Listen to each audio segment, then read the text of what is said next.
Je vous souhaite un merveilleux dimanche, chers frères et sœurs en Christ, et bienvenue à la Rhapsodie des réalités dévotionnelles quotidiennes préférées du dimanche 22 janvier 2023. Je suis la sœur Fabienne de Rayon International qui vous apporte la parole de Dieu par la Rhapsodie des réalités.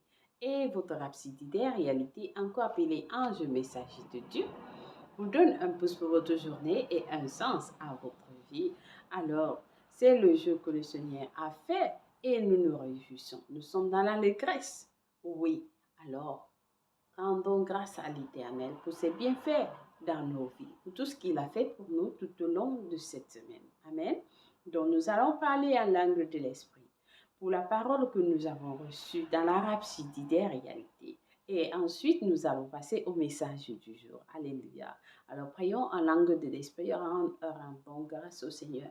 Rappelez-vous, parce que nous a dit au début de l'année que nous devons prioriser le Saint-Esprit et la parole. Et ensuite, le nom de Jésus-Christ. Alors, il nous a dit, en tout ce que nous faisons, nous le faisons, que ce soit en langue ou en parole ou en action, nous le faisons au nom du Seigneur Jésus-Christ. Amen. Donc, quand vous priez, priez ainsi. Amen. Béni soit Dieu. Alléluia. Béni soit Dieu. Prions. Kaya kurabakashi kete yabaramakoshi. Nekata baramaya nanamakoye kete yabarabakataya tadamakurabakatayada. Oi kete yabaramaye keshi kete yabaramanamu kurabakataya tadanamakurabakasho. Nekabasu kurabakataya damakoye kete yabara. Nekatabaramayé kete yatananamakoye kete yarabakasakurabakataya tadamakurabakataya tadabakurabakato. Oyakasharama. Oh, merci Seigneur. Merci Père éternel pour ta grandeur, pour ta fidélité, pour ton amour, pour ta miséricorde, Seigneur, pour ta suprématie, pour ton règne, ta domination, Seigneur, sur toutes les nations, oui, sur la terre. Merci pour l'honneur de Jésus-Christ que tu nous as donné. Merci pour ton Fils Jésus-Christ que tu nous as amené, tu nous as appelés à communion avec lui. Alors nous acceptons cette communion. Nous croyons à cette communion et nous avons confiance à cette communion. Merci pour le Saint-Esprit de Dieu qui habite en nous. Oui, Saint-Esprit de Dieu, nous reconnaissons ta présence, ta personnalité, ta prééminence. Et nous te remercions car nous te faisons confiance avec tout ce qui nous concerne. Et nous te faisons confiance avec ta parole, Seigneur. Nous faisons confiance à ta parole qui est vérité. Alors en ce jour, Père éternel, comme nous allons lire ta parole, Seigneur, ouvre les cœurs de ces enfants.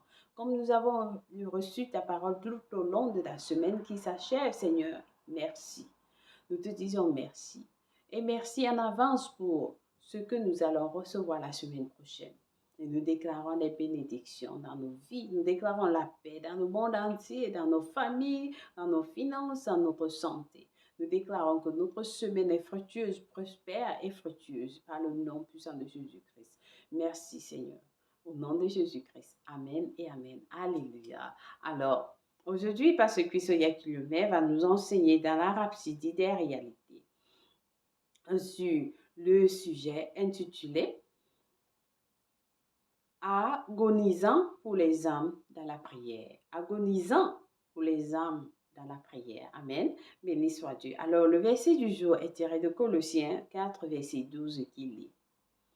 Épaphras, qui est des vôtres, vous salue, serviteur de Jésus-Christ, et ne cesse de combattre pour vous dans ses prières, afin que, parfait et pleinement persuadé, vous persistiez dans une entière soumission à la volonté de Dieu. Alléluia. Béni soit Dieu. Alléluia. Alors le pasteur nous fait comprendre que l'apôtre Paul savait comment agoniser dans la prière pour les âmes des hommes. L'apôtre Paul savait comment agoniser dans la prière pour les âmes des hommes. Il comprenait les principes de la prière qui prévaut. Le travail de l'âme. Le travail de l'âme. Par exemple, dans 1 Corinthiens 15, verset 32, il dit « J'ai combattu contre les bêtes à Éphèse. » J'ai combattu contre les bêtes à Éphèse. Alléluia. Alors, là, il parlait de quelque chose qui se passait dans l'esprit. Le pasteur dit, là, il parlait de quelque chose qui se passait dans l'esprit. C'était un combat spirituel et non physique. C'était un combat spirituel. Dans Apocalypse 19, verset 11, l'apôtre Jean nous dit, il juge et combat avec justice. Il juge et combat avec justice. Nous jugeons et combattons dans la justice. L'expression combattre vient du grec polemio. Polemio et signifie être engagé. Dans la guerre, se battre ou combattre. Au lieu de combat, on le traduit aussi parfois par bataille. Combat est aussi traduit de stratomai, qui a à voir avec combat, comme les soldats dans une guerre.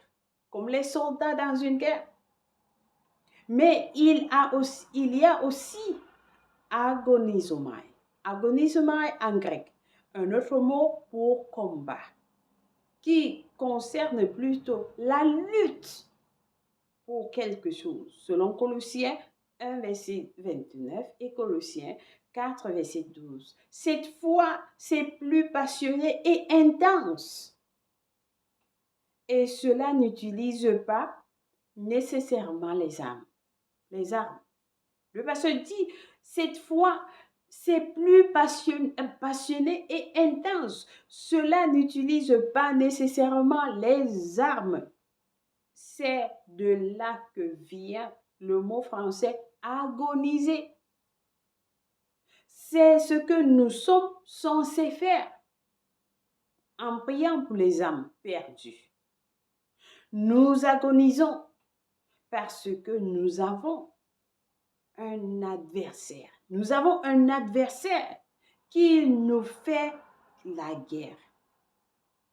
Éphésiens 6, verset 12 dit, car nous n'avons pas à lutter contre la chair et le sang, mais contre les dominations, contre les autorités, contre les princes de ce monde, des ténèbres contre les esprits méchants dans les lieux célestes. Vous voyez que le combat que vous avez dans votre lieu de service, que votre collègue ne vous aime pas, vous avez les collègues avec votre belle-mère, avec votre belle-sœur. Non, ce n'est pas eux. Ce sont des combats spirituels. Ce n'est pas charnel. La lutte, ce n'est pas charnel. Non, c'est spirituel.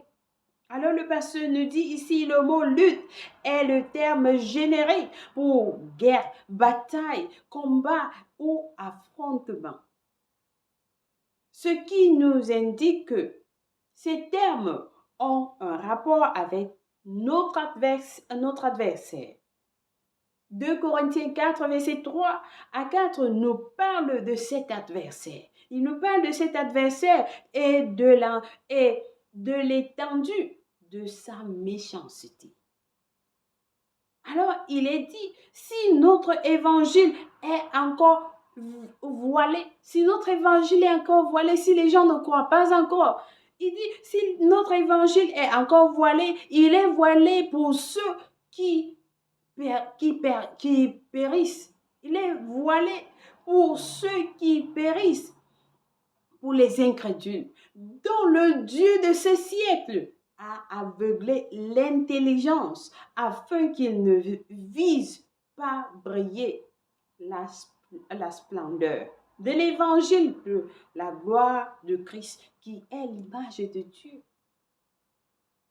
Vous voyez que le Dieu de ce monde a aveuglé beaucoup de gens pour ne pas recevoir ce glorieux évangile, l'évangile de la gloire de Christ qui est l'image de Dieu. Alors le pasteur dit, c'est pourquoi vous devez prier intensément pour que les pécheurs soient délivrés de la puissance de Satan pour entrer dans la glorieuse liberté des fils de Dieu.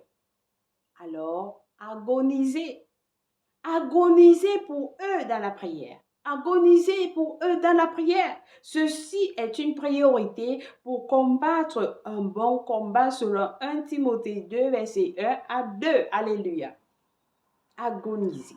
Agonisez pour eux, pour les pécheurs, pour ceux qui n'ont pas encore reçu le Seigneur Jésus-Christ dans leur vie, pour vos frères et sœurs, vos oncles, vos tantes. Agonisez pour eux. Agonisez pour eux. C'est la volonté de Dieu que tous les hommes soient sauvés et parviennent à la connaissance de la vérité. Mais comment est-ce qu'ils vont être sauvés si nous n'agonisons pas, si nous ne prions pas pour eux, si nous n'intercédons pas pour eux? Alors nous devons le faire. Amen. Béni soit Dieu. Alors j'espère que quelqu'un a été béni avec ce message aujourd'hui. Nous avons des études approfondies dans 1 Timothée 2, versets 1 à 4. Et cela nous dit, oui, effectivement, ce que la parole nous a dit là, que nous devons intercéder. 1 Timothée 2. Nous allons lire rapidement 1 Timothée 2, verset qui nous dit, j'exhorte donc avant toute chose à faire des prières, des supplications, des requêtes, des actions de grâce pour tous les hommes, pour les rois et pour ceux qui sont élevés en dignité, afin que nous menions une vie paisible et tranquille en toute piété et honnêteté. Cela est bon et agréable devant Dieu, notre Sauveur, qui veut que tous les hommes soient sauvés et parviennent à la connaissance de la vérité. C'est la volonté de Dieu. Amen. Amen. Alors, Éphésiens 2, verset 12, Éphésiens 2, verset 12 à 14 nous dit ceci.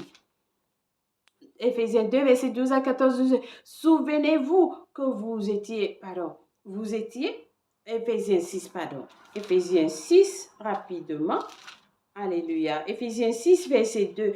Car nous n'avons pas à lutter contre la chair et le sang, mais contre les dominations, contre les autorités, contre les princes de ce monde, de ténèbres, contre les esprits méchants dans les lieux célestes. C'est pourquoi prenez toute arme de Dieu, afin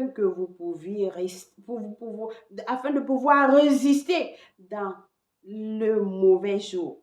Et tenez ferme après avoir surmonté. Alléluia. Tenez donc ferme. Ayez à vos reins la vérité pour ceinture. Revêtez la cuirasse de la justice. Amen. Béni soit Dieu. Alors, c'est ce que la parole de Dieu nous dit. Alors, nous allons passer à la prière du jour. Avec passion, nous allons prier cette prière en disant, cher Père, je te remercie de répandre ton esprit sur toute l'humanité, permettant à tous les hommes de recevoir le glorieux évangile du Christ. Je brise le pouvoir du diable sur la pensée des gens que tu as destinés au salut aujourd'hui. Ils sont délivrés des ténèbres à la lumière et à la glorieuse liberté des fils de Dieu. Au nom de Jésus. Amen. Alléluia. Vous priez ainsi pour vos membres de famille. Priez ainsi pour vos collègues. Priez ainsi pour votre communauté. Priez ainsi pour vos ministres. Priez ainsi pour vos patrons. Oui, Dieu voudrait qu'ils soient sauvés. Amen. Priez ainsi pour vos enfants aussi. Alléluia. Alors, j'espère que vous avez été bénis. Nous avons à lire Matthieu 15, verset 1 à 28, Exode 1 à 2 pour la lecture biblique de 1 an. Nous lisons Matthieu 8, verset 23 à 34, Genèse 22 pour la lecture biblique de 2 ans. Et si vous n'êtes pas encore de nouveau, c'est l'opportunité pour vous de recevoir le Seigneur Jésus. Alors, prions en disant au Seigneur Dieu, je crois de tout mon cœur en Jésus-Christ, le Fils du Dieu vivant. Je crois qu'il est mort pour moi à la croix et Dieu l'a ressuscité des morts. Je crois qu'il est en vie aujourd'hui. Je confesse avec ma bouche que Jésus-Christ est le Seigneur et le Sauveur de ma vie. À partir d'aujourd'hui, par lui et par son nom, j'ai la vie éternelle. J'ai reçu la vie éternelle dans mon esprit par la foi. Je suis né de nouveau. Je suis désormais un enfant de Dieu. Merci Seigneur Jésus pour ton précieux Saint-Esprit. Je le reçois dans mon cœur maintenant afin de m'aider à vivre une vie chrétienne efficace. Je peux parler en langue de l'Esprit, poser mes mains aux malades pour qu'ils guérissent. Je suis la justice de Dieu en Jésus-Christ. Alléluia. Alors, félicitations si vous avez prié cette prière. Je vois que Dieu vous a écouté et vous a répondu. Contactez-nous au www.rapsididerealité.org. Amen. Soyez bénis au nom de Jésus-Christ. Joyeux anniversaire à vous si vous célébrez votre anniversaire aujourd'hui. Nous vous aimons et le Seigneur Jésus-Christ vous aime plus. Alors, merci, chers frères et sœurs en Christ, d'avoir suivi la Rhapsodie des réalités tout au long de la semaine. Merci pour votre fidélité et merci de partager les messages tout au long de la semaine. Je vous aime et le Seigneur Jésus-Christ vous aime plus et personnellement. Agréable dimanche à vous. Au revoir.